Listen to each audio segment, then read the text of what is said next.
Welcome to Peaches, Peanuts and Production, a Georgia Production Partnership podcast. Here's your host, Darius Evans. Good evening, everyone, and welcome to the inaugural broadcast of Peaches, Peanuts, and Production. It's all about the state of Georgia. This is the new format for GPP's monthly member meetings. My name is Darius Evans. I'm Vice President here at Georgia Production Partnership, and I want to welcome you guys into 2023 and wish you a happy new year. For this new format that we're going into, we will be highlighting some of the monthly activities that are happening with our different committees and our different groups here at GPP. And we will also be doing a few interviews with people that we feel are relevant.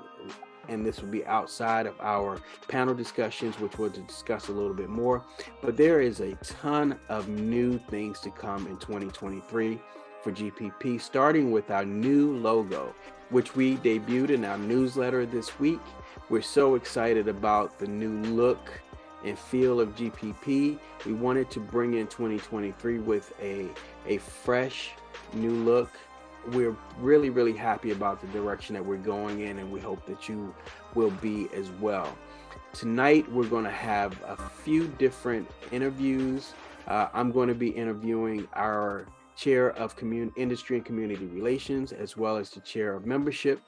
And our Secretary, Susan Moss, will be interviewing Lee Thomas from the Georgia Film Office, as well as Louis Massey, the GPP lobbyist, about the upcoming legislative session and what we should be looking forward to in 2023. Now we're going to have a conversation with both our chair of our membership committee, Shelly Smalls, and the chair of our Industry and Community Relations Committee, Kimberly Raybon.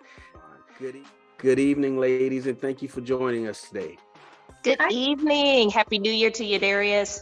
And Happy New Year, Shelly.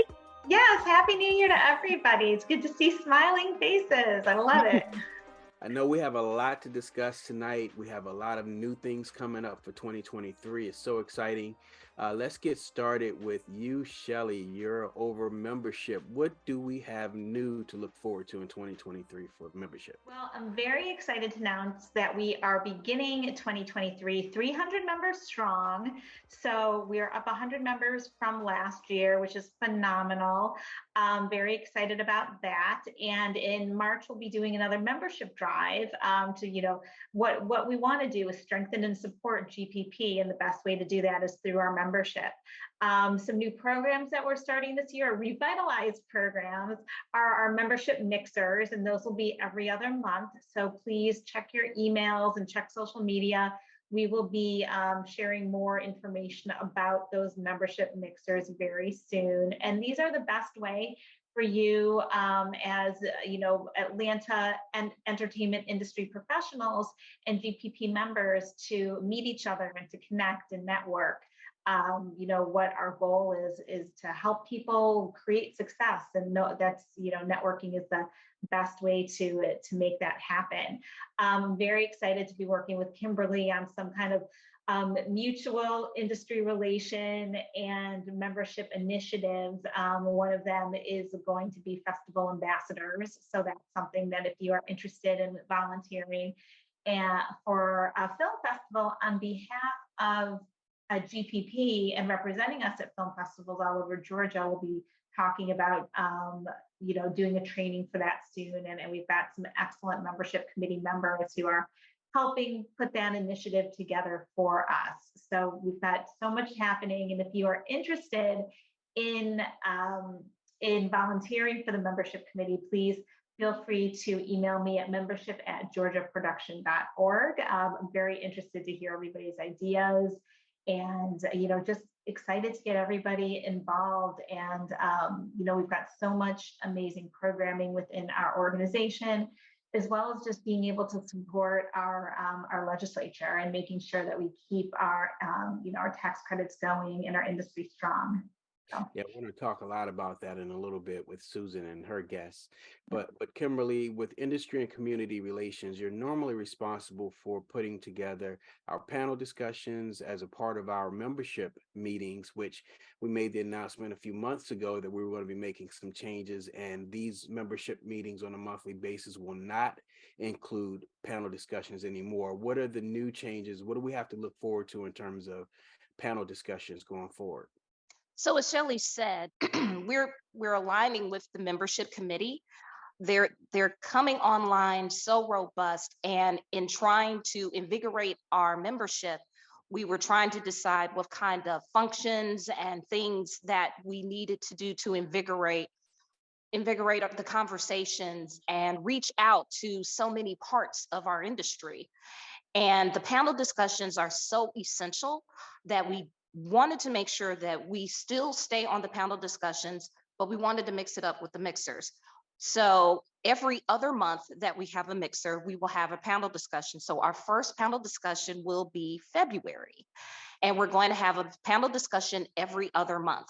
So I think it's the third Thursday, Shelley, correct me if I'm wrong, but it's going to be aiming for a third Thursday. there we go. So the third Thursday of each month, we're either going to have a mixer, which will be in January, first panel discussion, February, and then we're going to follow suit. So we're getting those details very soon as to what the panel discussion will be, because there's so much going on in Georgia right now. As you know, Darius, the new studios are coming online. There's so many opportunities that are coming to our state. And for GPP, we want to make sure that our members are informed, but also want to see who else out there in our community may need help, businesses that are coming online. We want to reach out as much as possible. Also, industry and community relations is also responsible for the regional meetings. And we're working in the background trying to reach out to other parts of the state. We want to make sure that Metro Atlanta, Thomasville, Monroe, I mean, we from north, south, east to west, there's a whole lot of people that want to participate in our industry, and they're reaching out. So we want to make sure that we line up our regional meetings out there in those areas, as well as in order to educate a lot of the legislature about how important the tax incentive is. So we got a whole bunch of things lined up, and me and Shelley are working hard in the background. I really appreciate her for coming in with some great ideas, and just us working together as a board to, again, educate people, to let them know how important this tax incentive is and how vital our community is.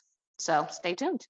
I'm super excited about what you guys are doing together as two separate committees coming together to help to kind of bolster this community here and make it more of a cohesive community.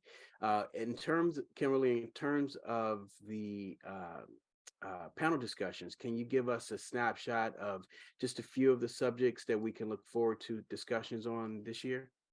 Well, in February, that is Black History Month. We want to talk about diversity and inclusion. We're thinking about expanding it a little bit, but we're also paying homage to some Black professionals within the area that have really paved the way and contributed a lot to the community, the entertainment community, whether it be in music or film. We're aligning with a few organizations. So I don't want to give too much away, but I'm trying to pull on somebody big for this one, but I don't know due to their schedule. But it will, a lot of our conversations have been very diverse in topic. But that one, of course, is always about the history, but we want to also pertain it to Georgia a little bit more. Going forward, in what membership and industry community relations wants to do is we want to reach out to those industries that we sometimes really don't hear from, like hair and makeup, electrical and grip, just kind of giving a snapshot into the industry as a whole, because people hear about the producers and the directors and everything, but there's a whole lot of people behind the scenes that make things happen. Also, we want to give more information about how the tax incentive came about. That is always a really good topic of discussion. And also, membership did one on pitching. that is still a very good topic. People need to know how to pitch. Also, what exactly is film distribution? There's so many various topics that I think we're actually going to be spilling over into your area of events, because we have so many things that we want to make sure that we include for this year of 2023. So, like I said, I don't want to give it away. We just got a lot to schedule. Yeah, and we've experienced, like you said earlier, Shelley, some phenomenal growth in this last year coming out of the pandemic. And so now that we are going to be pretty much 100% in person with our events and our meetups, with the exception of these monthly meetings, which are going to podcast format. What are we going to look forward to in our member meetups? Are we going to shift the location? What's the location? Did you give us that already? Or do we not know that yet? Well, so we're just nailing down the locations, but we are looking to be, we kind of want to be central to everybody in the city. So it may be that we try, a central location in town. We could go to Sandy Springs. We could go to Alpharetta. We really want to try and meet our members where they're at. And I think that's the most important, as Kimberly's talking about the regional meetings. I think within Metro Atlanta, that's our attitude as well, is that our members are coming from all over. And so, these are really important meetups, and we want to make it accessible to everyone. So it could be that we are traveling locations, and maybe the same restaurant, but just different venues of the same restaurant, or bar or venue. So, but we are open to recommendations. So if anybody out there would like to host a membership mix-up at their venue, please email me. And also, if there are any members who are interested in being highlighted in our monthly social media channels, I would love to be able to highlight you as well, and help promote your activities and your, that's one of the better benefits of being a member, is being able to step into the spotlight. So I think that's something that we can do. So if you're interested in that as well, please email me at membership@georgiaproduction.com. Absolutely. Like I said, I'm super excited about what we have coming up. Yeah. I think it's going to be a phenomenal year for our members, a phenomenal year for our members' guests as well. Kimberly, do you want to give your email address as well, just in case someone needs to get in contact with you?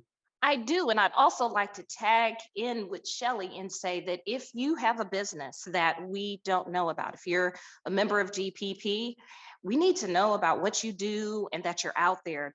We want to increase our workforce, and it's very important to us. So please make sure to email me and any ideas you might have at ICR@georgiaproduction.org. ICR@georgiaproduction.org. And for Shelley, it's membership@georgiaproduction.org. And of course, you can find them both on the website in the About Us section under the Board of Directors. And you can definitely email them directly from there as well. Thank you so much, ladies. We appreciate you for being here with us on our first podcast. Thank you for being a part of it, and we'll talk to you guys soon. We'll see you around at the membership meetings. Definitely. Thanks, Darius. Bye. Thanks so much. And without any further ado, I'm going to kick it over to our secretary, Susan Moss, interviewing Louis Massey, our lobbyist, and our incoming newly elected chair of Government Relations Committee, Craig Miller. Take it away, Susan. Happy New Year, everybody. Welcome to the first 2023 meeting of the Georgia Production Partnership. I'm assisting Kimberly with a little part of our industry and government relations report. We're going to start this one by introducing our new head or chair of our Government Relations Committee, who's Craig Miller. Hey, Craig. So tell us a little bit about yourself. If you've been a longtime member of GPP, you know Craig. If you're new to the organization, let me tell you, this man is busy. So give us a 60-second background on you.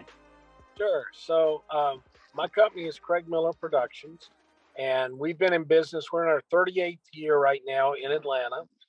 We've been a member of the Georgia Production Partnership since its inception. I've been president for 8 years, not in consecutive terms, but 8 years. I've been a co-president for GPP, and was the president when the film incentive was voted on and enacted at the General Assembly. And now I'm the government relations representative. We are putting together our committee for this year and for this session, and we're excited about all the things that are about to happen.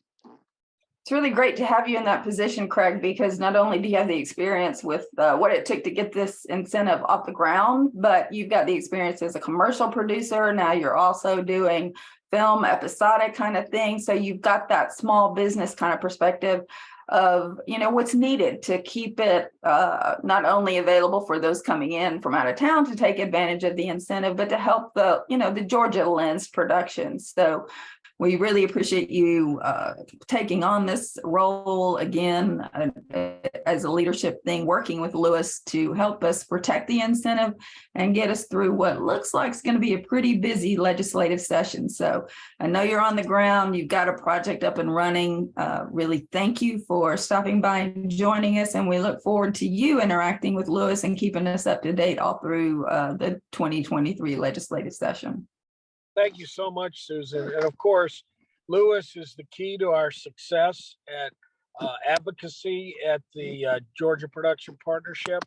He's been on board pretty much since the beginning, since we started advocating in the store, and it has been a very successful relationship.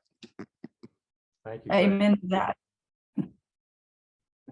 Thanks, Craig. So he gave me the perfect segue to get to you, Lewis. I know your current title is partner, as I understand it, at Impact Public Affairs. But you've had quite a history with GPP, being on the ground since the very early days when they were trying to convince people that this industry could be a viable force here in Georgia. Talk just really briefly about, what the landscape was like then, convincing people. Well, first of all, let me just say, Susan and Craig and Kimberly, thank you for allowing me to be here this morning. And also thank you to all the members of the GPP for allowing us to continue to work with you. Hope everybody had great holidays and looking forward to very prosperous and successful 2023. Susan, to answer your question, back when we started working, we met with Shay and Wilbur and Rick and some of that crew who were so influential and successful with GPP back at that time. And, at that time, Georgia was a player, but I would say, Craig, wouldn't you, a pretty minor player in Yes. the film industry at that time. And so we worked on several different alternatives and came up with the additional credit, raising the credit for the total program, and inserted the Georgia Peach component into the law as well.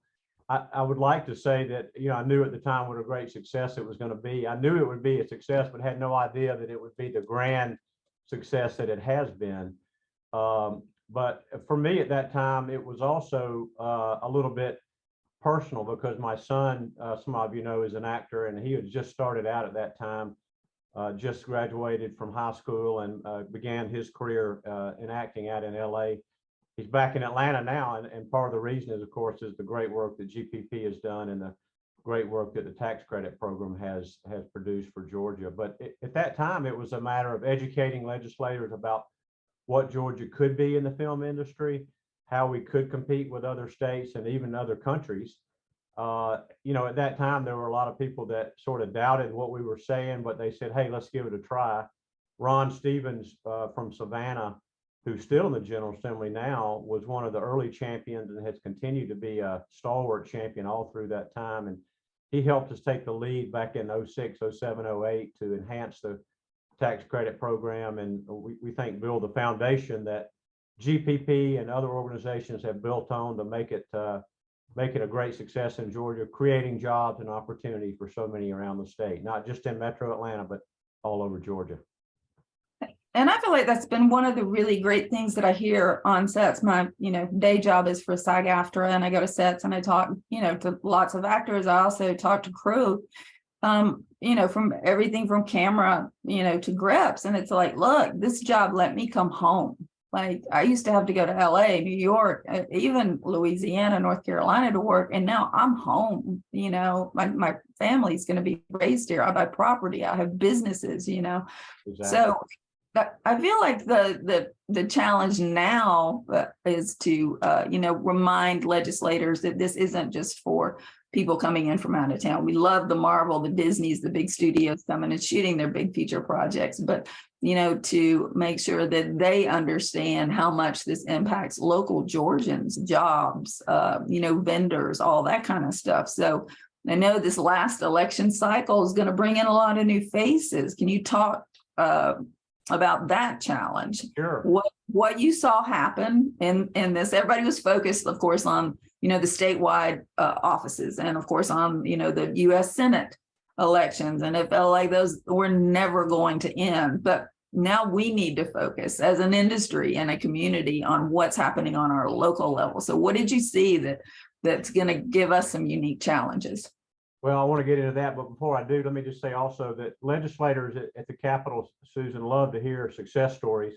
And Craig Miller and his company have been a great success story. And he's been down there numerous times over the last several years. And in part, he obviously is there to advocate for the tax credit program and the continued progress for that program. But also he talks about his business and the jobs that he's created and the companies that he's worked for. And legislators love to hear about that.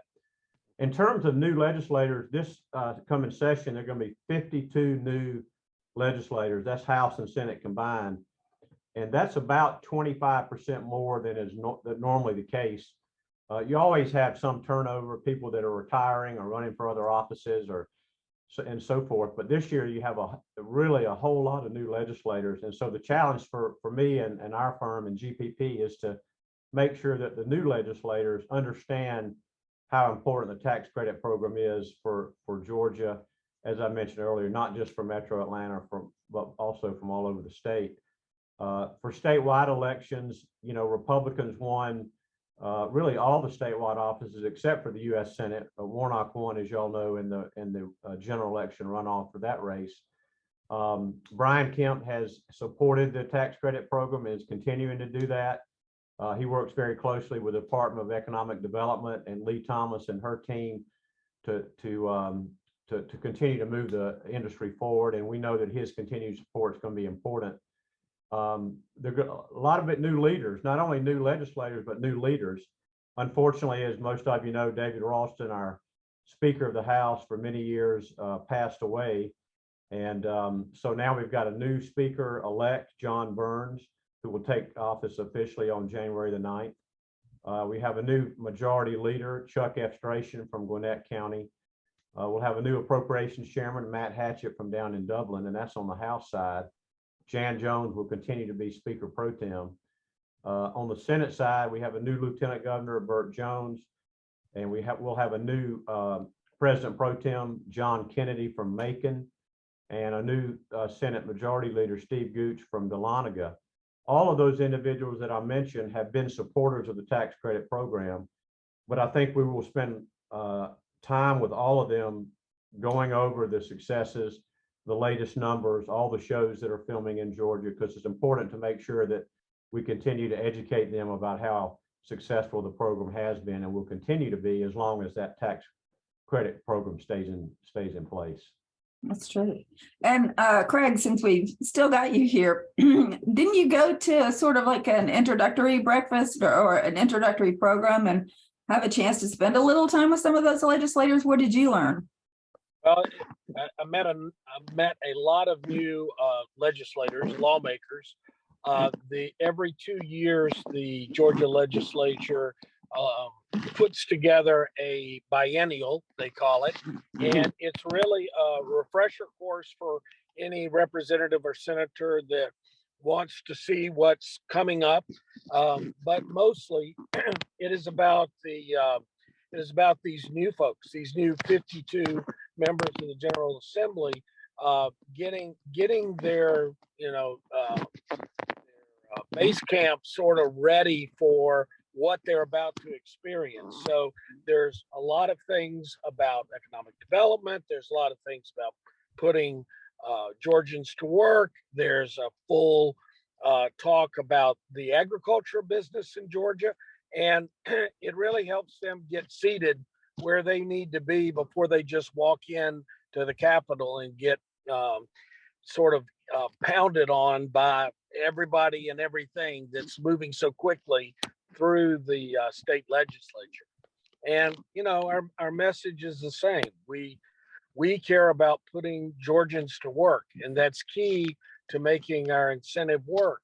If our legislators need to know that and need to hear that as frequently and as often as they can.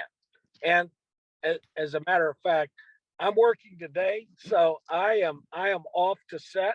But I just wanted to thank you for the opportunity and say Happy New Year to you, Lewis, and you, Susan, and y'all have a great rest of this meeting, and we'll see everybody soon. Thanks for stopping in, Craig. We really appreciate it. Good luck with your shoot. Break a leg, as they say.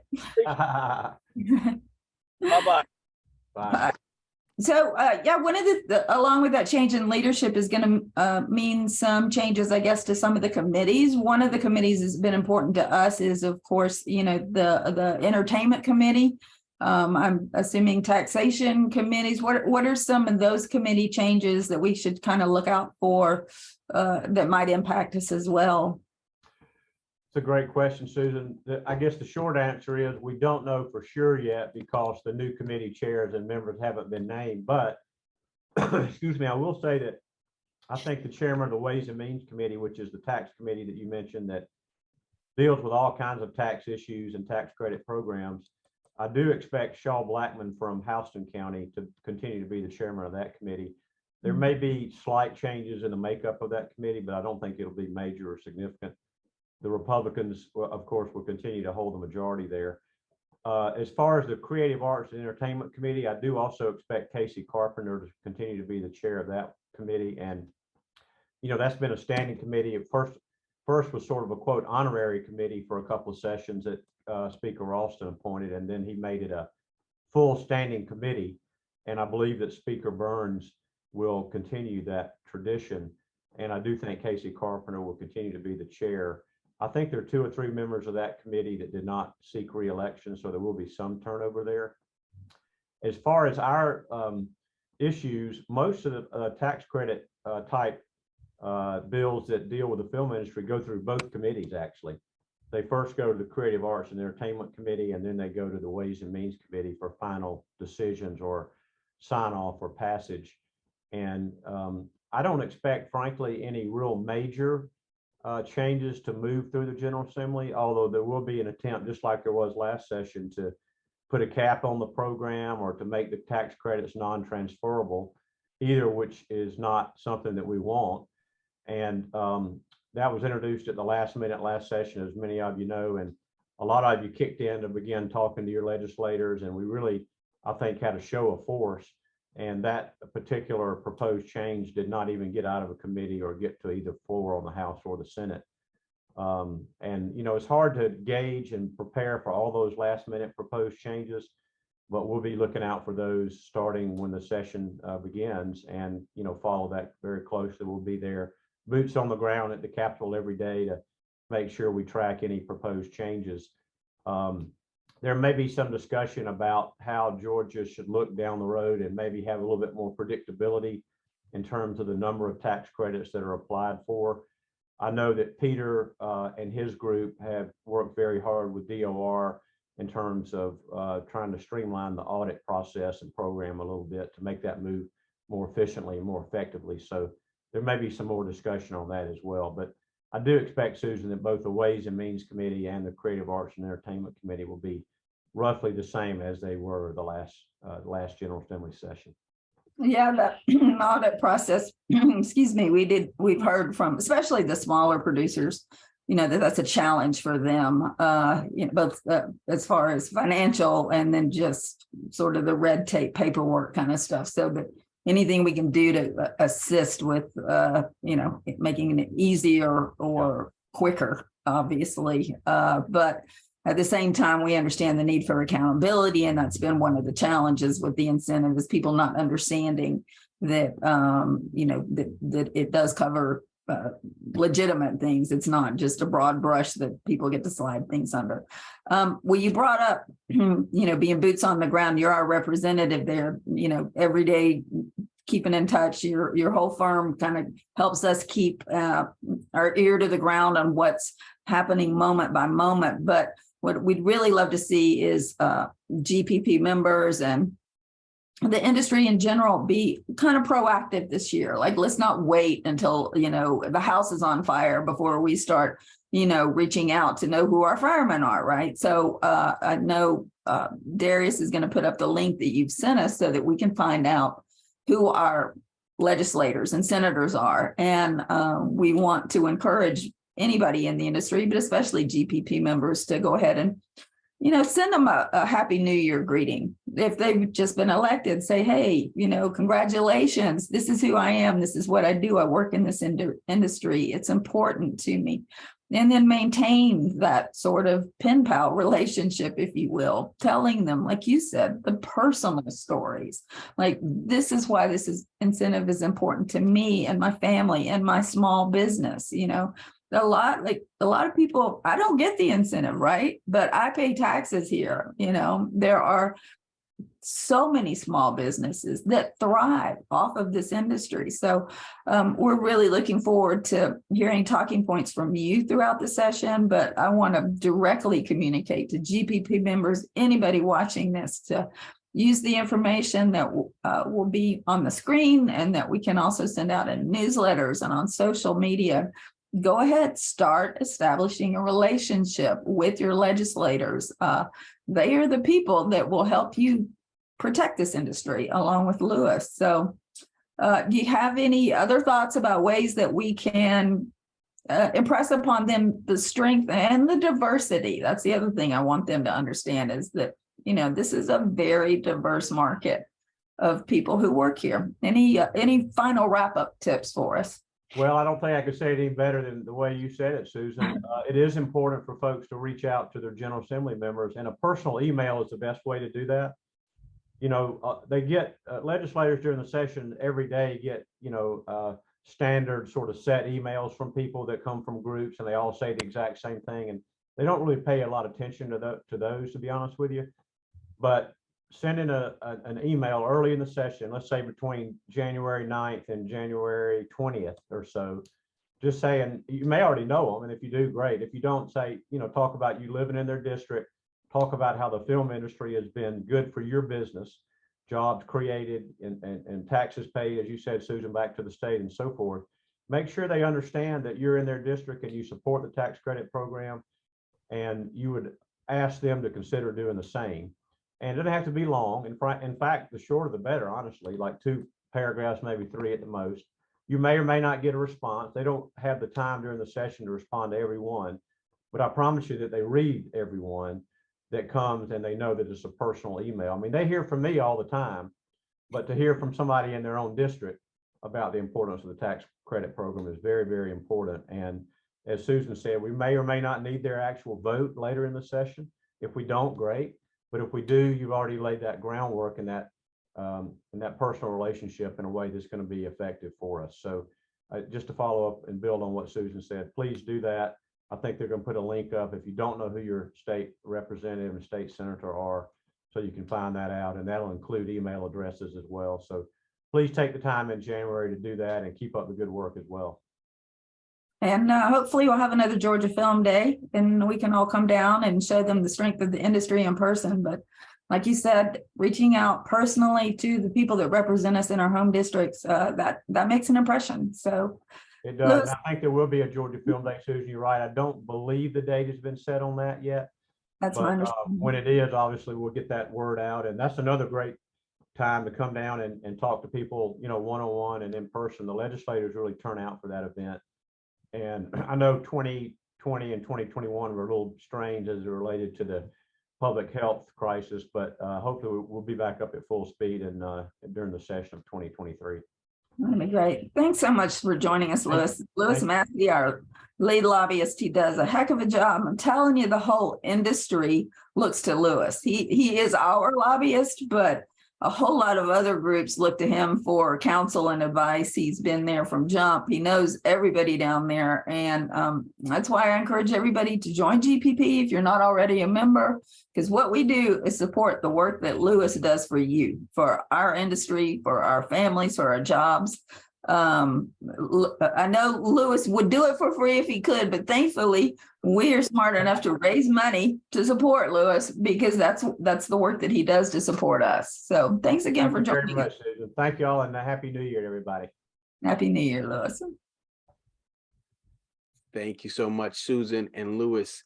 Now, Susan also had a very insightful conversation with Lee Thomas from the Georgia Film Office, and we're going to kick it over to Susan once again for her conversation with Lee.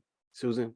Hi, everybody. Again, we're here with the January 2023 GPP meeting, and it is a pleasure and an honor to welcome again Lee Thomas, who is the director of the Film Office and shares also the title of a deputy commissioner in the Georgia Economic Development Office. That has it's a very busy office over there, but she focuses on our industry, which is, of course, film, TV, new media, all that keeps us all working.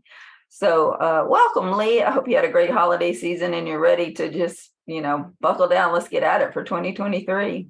Thank you, Susan. Absolutely. Yes. We nice holiday and ready to, get in there with another session and come out the other end in great shape. That's great. So this is a big year for the Film Office, right? One of the things I understand you guys have planned is a 50th anniversary celebration. Wow. That's right. That's right. It's hard to believe, but Jimmy Carter, governor at the time, started our office 1973 because of all the money that was brought in by the movie Deliverance. Deliverance was not a big movie. It shot in 1972 in Raven County, which was a very poor part of the state. And he wanted to see how to get more of that business. So he set up our office, and Deliverance kicked off a $20 million a year whitewater rafting industry in North Georgia. And our office was created. So yeah, it has been a good run. The 70s and the 80s were big years. You think about all of the, starting with Deliverance, but like Glory and Fried Green Tomatoes and Driving Miss Daisy and My Cousin Vinny and all of those Burt Reynolds movies. And then if you were around, for the 90s, that's when things started getting bad. Canada put in place the incentives, which really hurt our business. And that was the late 1990s. And so we started losing our vendors and losing our crew. But then in 2005, we put in place one incentive that was a little bit hard for producers to budget with. It was a tiered system. And that was changed to basically the bones of what we have now in 2008. We started in 2007. We were at $132 million of direct spend. And year 2022, we were at $4.4 billion. So literally in 1 year, we did almost 3 times the amount that we did the first 35 years of the Film Office, from 73 all the way up until 2008. Pretty amazing. It is astounding. And it's such a success story, though. In terms of the industry, but it's really in terms of Georgians and jobs and small businesses, just that conversation. And that's the one that we really want to make sure that we get in front of legislators. And I know you guys do a lot to support work like that, so that they hear that this isn't, the folks that come in from out of town and use Georgia as a backlot. This is about Georgians working. So one of the things that y'all have done, on an annual basis until COVID hit, was the Georgia Film Day. What's that look like? What's the forecast for that? Is that possible, or, are we still up in the air on that? We're a little bit up in the air. We hope to know more in the next couple of weeks, but, it's scheduled for February 15th. It's a matter of, it's changing grounds, right? If they're allowing people into the Capitol, we'd like to be there. There's a lot of new legislators this year, of course. And so we would like to be there to explain the benefits of the film industry, not only the direct spend, but the film tourism that comes out of it, the promotional value of having these projects on the ground here. all of the people that are working in this industry, all of the small businesses throughout the state that are supported by this industry. We've got a really great story to tell. So we're hopeful that, we can use that day to really reach out to legislators and make sure that they understand all the importance of, the film industry in the state. Yeah, and that's one of GPP's primary missions is, along with supporting the work of Louis Massey, our lobbyist. We've done a more in-depth talk with him on that, but is also to encourage our members and then other people in the industry as well. We're going to spend a lot of time in 2023 working with other grassroots organizations, the other unions, the other professional affiliations to get people to reach out to their legislators and other influential ones, whether it's Ways and Means or the entertainment committees, and just say, look, I live here, I work here, this is my business, I run, I have a lighting company, or I have a hotel, a bed and breakfast, I do catering, this is what I do. I'm not subject to the incentive, but this is how I support my family because this industry is here. So like you said, having the Georgia Film Day and having us a chance to get in front of the legislators personally is a good way to do it. But, give me your best elevator pitch on why we should be reaching out to our legislators, even by email. Darius has a link that he can show us. Sure. I think the most impactful thing is when legislators realize that, it's their constituents that are benefiting from the film industry. And that doesn't always mean that, that there's going to be a movie right down the street from them. Sometimes it doesn't mean that. But, when you realize the network of services and businesses that support this industry and the people that work in it, all 159 counties have, people that work in the industry, businesses that are supported by the industry, whether they're getting the carpet from, Dalton, Georgia for sets, or whether they're getting the wood from South Georgia for sets, the water from Athens from Waterman. It's all throughout the state. I gave a speech the other day, and a guy came up to me, and he had, it's a guy that he was in the kind of the restaurant business, was dying to be in the film business, and he had those two loves, food and film, and he was trying to get on The Walking Dead. He got on The Walking Dead. He started a little craft service business, and now he's got 3 trailers, and he supports small businesses. Not only does he buy his trailers in Waycross and have them customized from other people throughout the state, but he buys pecans to make his snacks from one guy in South Georgia. He buys a lot of things locally to produce the goods that he's doing. And he said, on 3 shows, he spends about $50,000 a month on snacks. So that's a lot of money. He's looking to grow this business. We're trying to help him scale. We have him working with our Centers of Innovation to scale his business. But it's those kind of stories, throughout the state. He's in Newton County and Covington. And I think that, it's helping identify who are those people, make sure they're in contact with their legislators to say that, they benefit from this business and that it's important. Yeah, well, that's just so funny you mentioned that pecans, because I was on a set during the summer, and I was out there in Madison. They're shooting a cute little Christmas movie, modified low budget, doing a great job. Everybody's in their Christmas sweaters. It's hot as heck. And this one enterprising woman set up her fried pie stand right next to base camp. And let me tell you, she was doing a boom business. I admired her enterprise so much. She was like, yeah, this is great. This is, more business I'll do today than I probably would have done in a week normally. And, people were loving those fried pies. That's great. So I think one of the things we really are anxious to hear more about this year is how, it's not just people coming in from out of town. The tax incentive has given great opportunity to local producers. I am seeing more and more Georgia lensed projects, things that are written and or produced here locally in Georgia, not, major studio projects. So are you seeing that kind of thing? I mean, as my work at SAG-AFTRA, I have access to that, so, I get to visit every level of sets, but I mean, just sort of anecdotally and through your numbers, are you seeing more and more opportunity? I know Tyler Perry is doing some work over there to support, local projects too. What's your sense of all that? Yeah, we're definitely seeing a lot of smaller projects right now, especially this time of the year. Where maybe the bigger shows are just now setting up.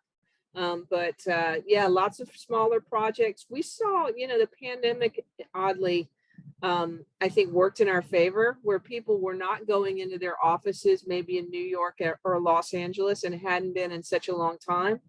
That I think a lot of people, line producers or showrunners realize they don't have to be there. There's no reason for them to be there anymore. And, that Georgia has a great quality of life, lower overall cost of living. And so we saw a lot of those people move in as well. I mean, people that were Georgia people before, like Craig Zobel, who did Mayor of Easttown, who moved right back during the pandemic, or Meredith Lavender, who produced and was the showrunner for The Flight Attendant, who moved in with her company during the pandemic.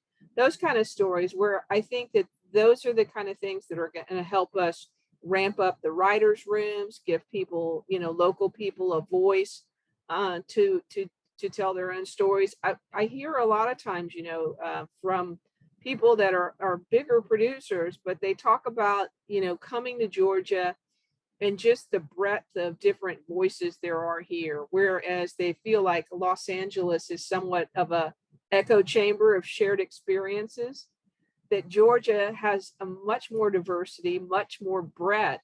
And they're looking at that and realizing that this is an important market, and they really need to let people tell their story here. And I think that's exciting. And I think, it's going to be an exciting next few years here. Yeah. And, even one of the things that in the work that I've done with the Women in Production Summit that we see is that there is even diversity of crew base. I mean, I see that more than I think you see in, even in other markets. And there's a lot of different reasons for that, but it's heartening to see that there are opportunities from, people of all different kinds of backgrounds and ethnicities and circumstances to learn these trades, learn these skills, and, be a part not only of that as a career path, but then, maybe take on their passion projects and stuff too. So you're right. We've had producers tell us that they can get the most naturally occurring diverse crew in Georgia than they can anywhere. Where they're trying in other markets, it may be arduous for them to try to identify the people that they're looking to hire. And here it's just, wow, this just happened. It's wonderful. Yes. It's really gratifying. So I think we'll talk briefly and wrap it up after this. One of the challenges that I know about people are hearing is that the audit process, which has come in as people ask for more accountability. We understand that. That's one of the things that I think helps make our incentive all the more viable, is that when we hear a need that legislators and other people want the program to be more responsive, your office and Department of Revenue have taken on things and been responsive to try to get that information out. I mean, what are you looking at ways to maybe improve that process for this year, or work with Department of Revenue? What's your take on that? I'm sorry, when you say that, did you say the honor process? Audit. The audit process. Gotcha, I'm sorry. The audit process. Yeah, the nature of it was such that, and now Robin Crittenden, who was the commissioner, has taken on a role in the private sector. And there has been quite a bit of turnover at the Department of Revenue.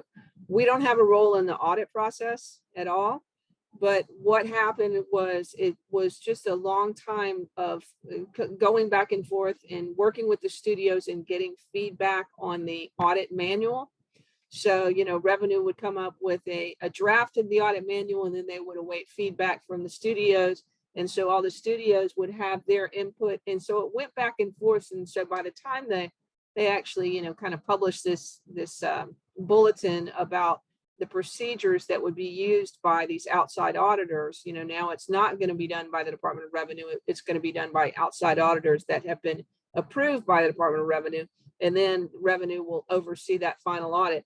But so that process took such a long time that everything really got backed up. In 2022, there were not a lot of credits on the market. There was a huge, demand for credits, and the price went way up. I think this year is going to be different in that a lot of those audits are going to come through at the same time. And I'm afraid it's going to drive the price down a little bit. I mean, there's going to be a flood of them on the market all of a sudden. Hopefully it's just a growing pain of, this is the natural, this is, a brand new procedure, brand new, ways of doing things. And now that manual is out and all of that, and everything should be clicking along now. Hopefully it's just a kind of a glitch. We work closely with them. They have their own, Revenue has their own board, an advisory board. So they're great about listening to the studios, listening to the accountants. Those people are on that film board, for input on what's going well and what's not going so well that they can work on. Yeah, that's great. I like that all the government bodies are responsive, or at least open to hearing input, from the industry.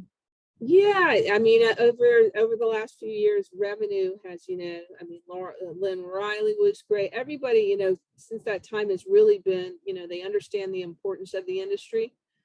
They understand that, it is a big provider of jobs and income to the state.